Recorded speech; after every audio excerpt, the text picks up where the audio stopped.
আচ্ছা, আমি একটা জিনিস বুঝি না।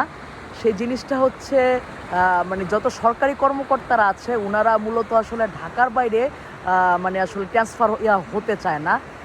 তাদেরকে যদি বান্দরবন ট্রান্সফার করা হয়, তারা বলে যে, "না বান্দরবন যাবে না, ঢাকায় থাকবে।" খাগড়াছড়ি ট্রান্সফার করা হইলে ওইদিকেও যাইতে চায় না। কিন্তু কেন জানি সরকারি কর্মকর্তারা কক্সবাজার ট্রান্সফার হইতে চায়।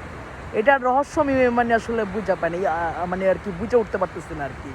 তো একজন সরকারি কর্মকর্তাকে যদি উত্তরবঙ্গের পঞ্চগড়, দিনাজপুরে মানে পাঠানো হয়, সে যাবে না। তারপরে হচ্ছে দক্ষিণে যদি এই যে পটুয়াখালী, তারপর হচ্ছে খুলনা-টুলনা, খুলনা তো যায়, কিন্তু হচ্ছে পটুয়াখালী, বরগুনা এসব এলাকায় মানে ট্রান্সফার হইলেও সচরাচর বা সহজে যেতে চায় না। কিন্তু কক্সবাজারে কেন জানি সরকারি কর্মকর্তারা হচ্ছে ট্রান্সফার মানে আরকি হইতে চায়, এবং কি কক্সবাজারে ট্রান্সফার হইলে তারা হচ্ছে মানে কি বলবো, মানে একদম ঈদের খুশির চেয়েও আরকি খুশি হয়ে যায়।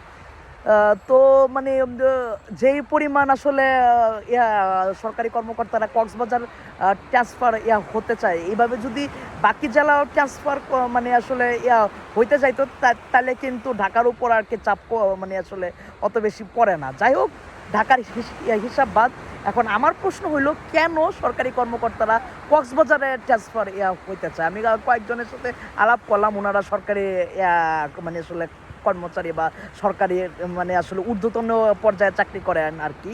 তো ওনাদের সাথে আসলে মানে আর কি কথা বললাম। তো ওনারা বললো যেটা, যে সরকারি কর্মকর্তারা হচ্ছে কক্সবাজার ট্রান্সফার হতে চায়। তো কক্সবাজারের ভিতর কি এমন আছে যেটাতে হচ্ছে মানে আসলে ওনারা মানে যেটার জন্য আর কি এই কক্সবাজারে ট্রান্সফার হতে চায় ঢাকা ছেড়ে? এটা আমি জানি না। যদি আপনারা জানেন তাহলে কমেন্ট বক্সে জানান।